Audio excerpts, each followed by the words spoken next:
In this example, I'm using the color red. Now, when you are applying watercolor pencils, you can use any kind of method you want to. In this example, I'm using the scribble method. If you want to use hatching, that's completely fine. So just make sure that you do the following things. One, do not put a lot of pressure. Just make sure that you kind of keep your marks close together and you have enough in order to make it look red. And the second thing is not to put a whole lot. That is going to make a big difference, and it's not going to make a very good blending of colors because you put it too much of the first color. So as you go towards the front, you just kind of put softer pressure, so that way the next color can mix and blend in smoothly. The next color that we're going to go in next is orange, and so with the orange color, apply some in the very beginning also, so that way the red and the orange can mix in together. And then as you're putting the orange, keep going more towards the front. Don't even put strong pressure either, just make sure that you have enough color of that orange. And then as you go towards the front, make sure that you don't put a lot of pressure also, because we're going to mix in the next color, which is the yellow.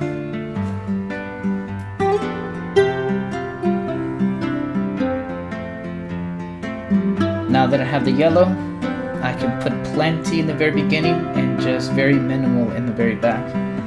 So that way when you're going to apply the water, all of those three colors can create a very smooth blend, and you'll have red, orange, and yellow present in those circles, and you'll have a very good transition of color from your darkest to your lightest.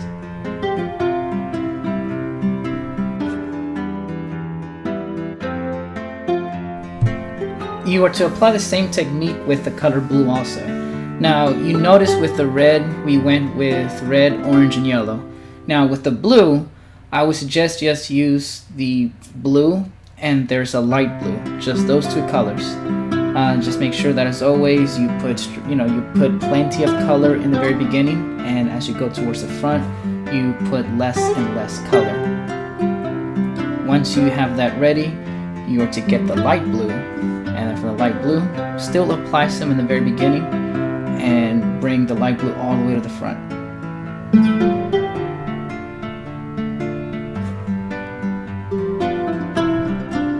So I'm beginning to apply the light blue, and as you can see, I'm starting from the very beginning, but as always, I'm going to apply some with the dark blue also, so that way it blends in very nicely too.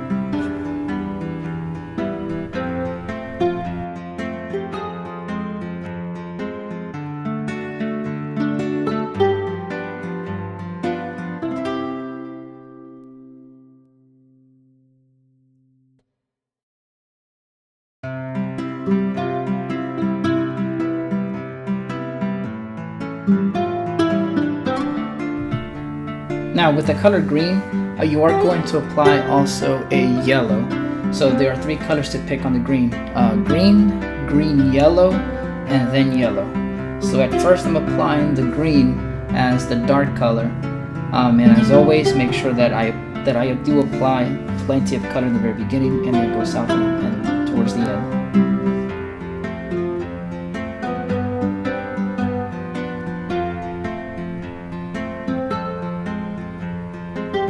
Now I'm going to go in with the green yellow, and the green yellow, apply some with the green to make sure that the colors can mix and blend, and then start bringing it towards the front, and you go soft as you go to the front. And then finally I'm going to mix it in with yellow, so that way the yellow, green, and green, all three colors are part of this circle, and they're going to blend in once we start applying water to it. So before you start applying water, make sure that you apply color in the very beginning, whereas the dark color is at, and then you work your way to the front.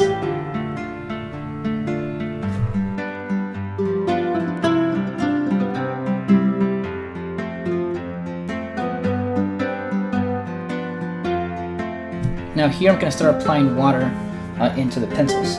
So make sure that your brush has plenty of water.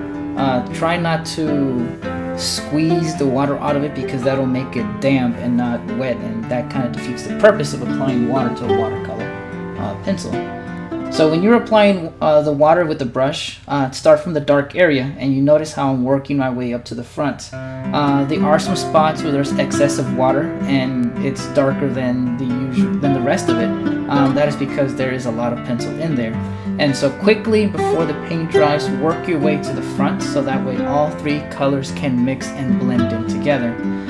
Any kind of excessive paints, and notice how I am pushing it out towards the end, that can be absorbed with a dry brush. So make sure that you spread out everything else towards the other end of the painting, of the circle. And then after that, rinse out your brush and then squeeze the water out of it, and then run your brush through it so that way it can be absorbed by the dry brush. So this is a good way to make sure that if there's any kind of extra paints that you don't want, this is how you remove it. So clean your brush, squeeze out the water, and then pass it over one more time. And you notice how I picked up the majority of it.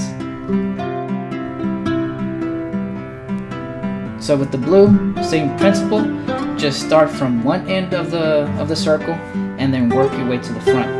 Now as you're working your way to the front, make sure that you keep applying more water and more water, so that way the paintbrush can still be moist enough to be able to get the paint wet.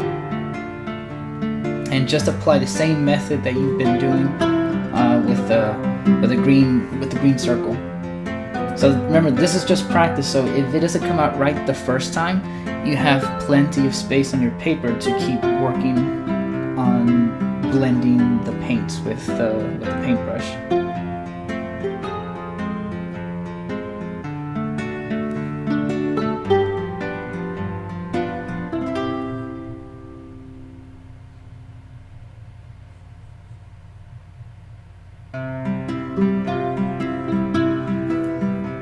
And then finally we have the red, orange, and yellow. Same principle, start from the very beginning, so that way the red can be the darkest color showing in there, and then the orange mixes up with the orange, and then finally the orange will mix up with the yellow. So same method as before. Make sure you work your way from the back, from the darkest, and then work towards your lightest. And then any kind of excessive or extra paint that doesn't need to be there, you can spread it towards the back or the dark.